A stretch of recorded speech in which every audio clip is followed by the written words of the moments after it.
Et salut tout le monde, c'est French PDN Tutos. Et alors aujourd'hui, je vais vous apprendre alors, à faire un fond d'écran. Et c'est une manière, une technique que j'aime beaucoup. Je vais vous montrer le rendu tout de suite. Alors, une minute.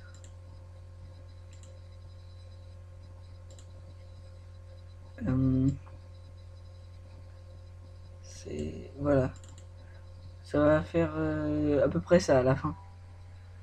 Mais le vôtre sera différent parce que en fait, ça dépend de chacun. Alors, je vais vous montrer ça tout de suite. J'ouvre une, euh, une nouvelle image.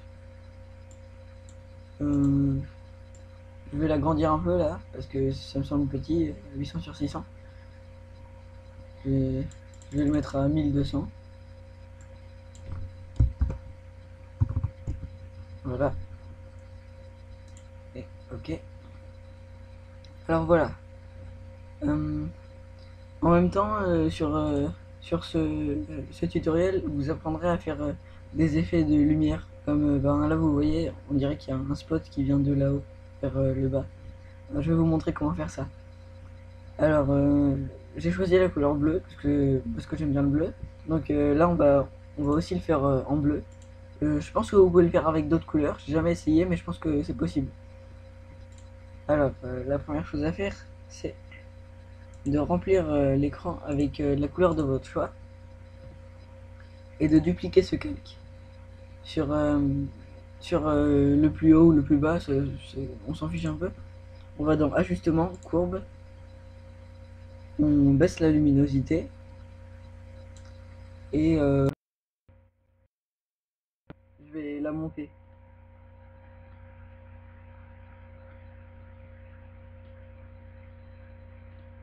Donc voilà. Donc là, on a deux calques, un comme ça et un comme ça.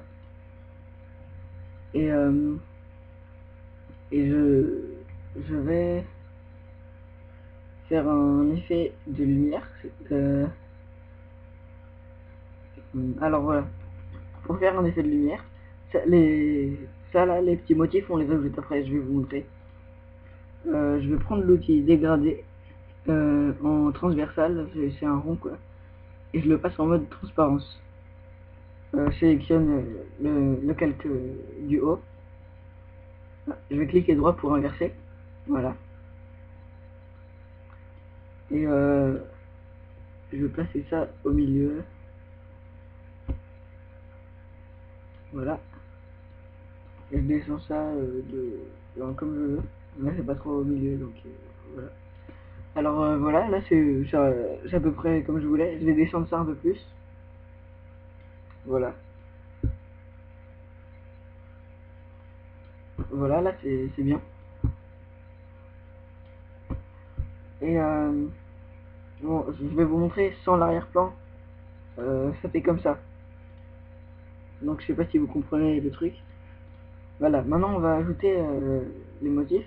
Je vous disais que ça allait être que pour chacun ça allait être différent parce que c'est une technique qui consiste à bah, là juste pour qu'on voit mieux, je vais rajouter un calque que je vais remplir de noir.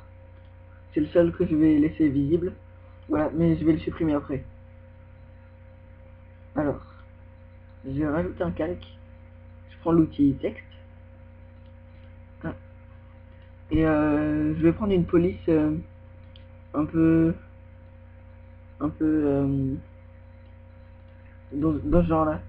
Je sais pas trop comment ça s'appelle. Euh, dans le genre qui fait des lettres comme ça, là, cursive. Attendez, là ça le fait pas trop. Donc je vais choisir une autre. Mais je vais choisir une lettre. Donc ici c'est R. Euh, ben je vais prendre on va dire un B. Voilà. Mais je vais changer la police. Je vais en prendre une plus jolie.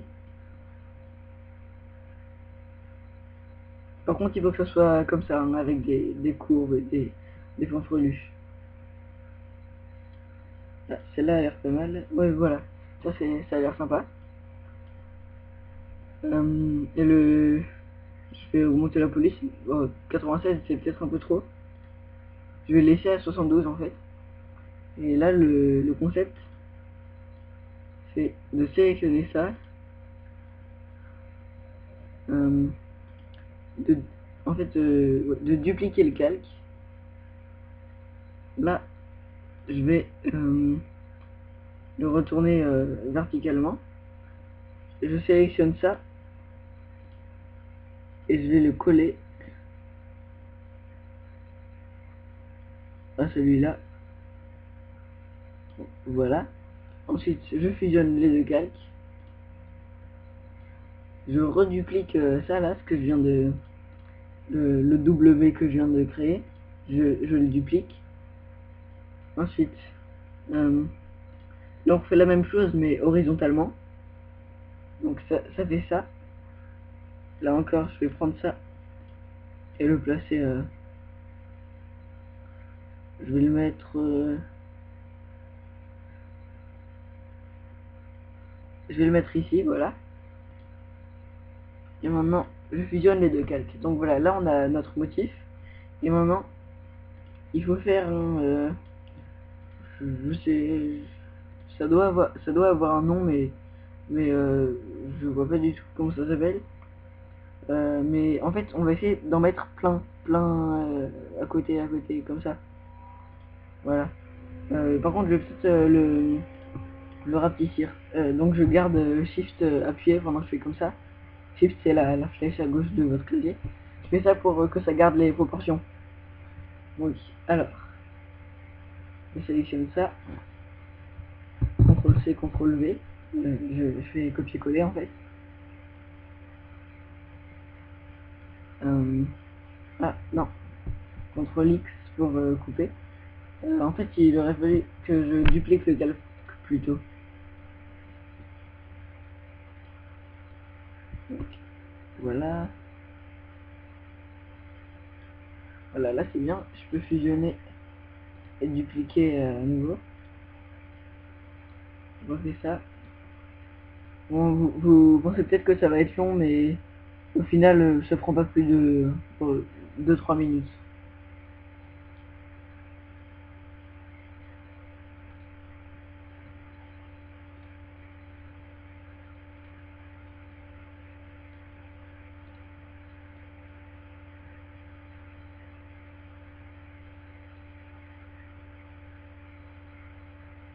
Donc voilà, je sais pas trop quoi dire en fait. Je vais peut-être mettre pause. Je sais plus comment faire, donc bon, je vais continuer à filmer, c'est pas grave. Donc je fusionne, je duplique, je sélectionne, je descends ça. Au début c'est peut-être un peu plus long parce qu'il y en a moins, mais après, quand il commence à y en avoir plus, ça va plus vite.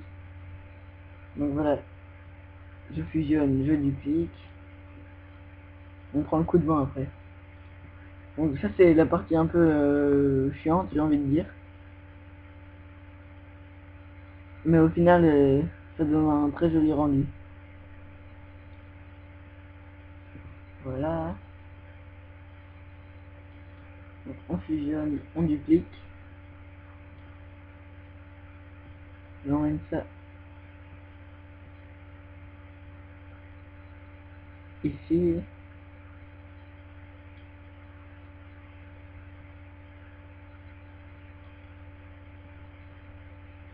Tac, tac. On fusionne, je duplique. Super répétitif, hein, mais...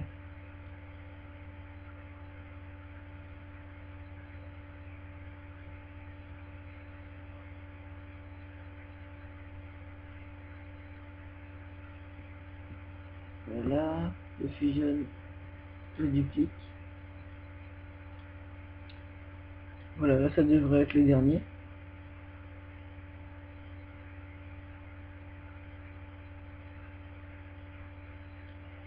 Et voilà, donc là on a notre mosaïque, ouais, on va appeler une mosaïque. Et je vais enlever le fond noir maintenant. peux réafficher les deux autres. Tac, tac. Je vais monter ce calque. Donc voilà, avec celui avec les lettres doit être tout en haut. Et je vais passer en mode... Voilà, attendez que je me souvienne. Voilà, c'est superposition. Ok. Et ben, là vous avez votre truc. Mais là pour moi c'est pas assez éclairé. Donc celui du bas je vais le l'éclaircir. Voilà. Et du coup l'effet d'éclairage il est plus accentué. Donc voilà. Vous voyez que c'est pas tout à fait la même chose. Vous pouvez le faire avec la première lettre de votre prénom. Voilà. Bah, au moins vous avez appris à faire un effet d'éclairage et comme ça, il ne vous reste plus qu'à tout fusionner. Voilà, j'espère que... Ah là, je sais pas pourquoi ça a fait ça. Ça va pas garder les couleurs.